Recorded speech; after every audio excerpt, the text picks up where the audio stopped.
బంతిపూలు భలే ఉన్నాయి అత్తమ్మ. ఎంత బాగా పూస్తుంది. ఇంతకీ టమాటా మొక్క ఎక్కరా? పచ్చి టమాటాలు ఉన్నాయి, కోసుకుందాం అనుకున్నాం.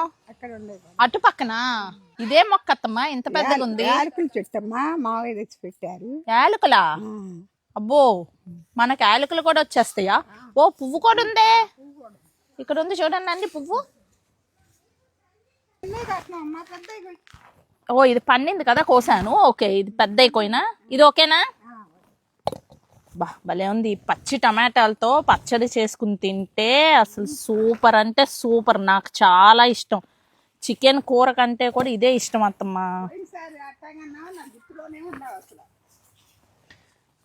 ఇంకా ఎక్కడున్నాయి? ఆ చెట్టుకా?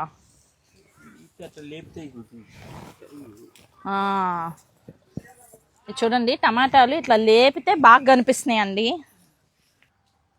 ఎన్ని టమాటాలు ఉన్నాయి. పల్లెటూర్లకు వచ్చి ఇట్లా పచ్చి కాయలు, చెట్లుకున్న కాయలు కోసుకుంటే ఎంత ఆనందమో కదా.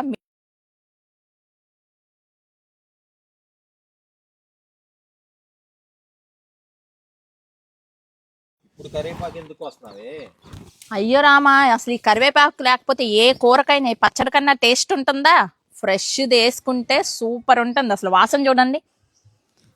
మన మార్కెట్లో కొనదానికి అసలు ఇంత స్మెల్ వస్తుందా అండి? కాయలు కాసినాయో కలర్ ఎల్లోకి వచ్చి మళ్ళీ బ్రౌన్ గా కూడా అయిపోతున్నాయి.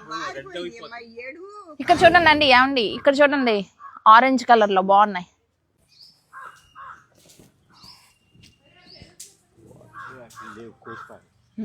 పోతే ఉంది అలా ఆడుకుంటున్నా.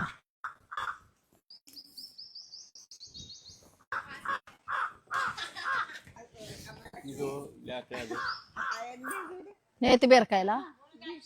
తమ్మకాయ, సమ్మకాయ అంటారు. ఇది స్వాడ్ బీన్స్ అంటారు దీన్ని ఇంగ్లీష్ లో. స్వాడ్ బీన్స్ ఎంత ఉందో చూడండి, ఇంకా బారుగా ఉంటాయి. ఈ కాయ చూడండి ఎంత ఉందో.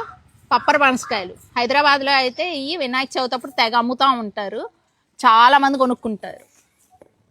ఇది ఇంకా పెద్దగా ఉంది. ఎంత పెద్దగా ఉన్నాయో చూడండి.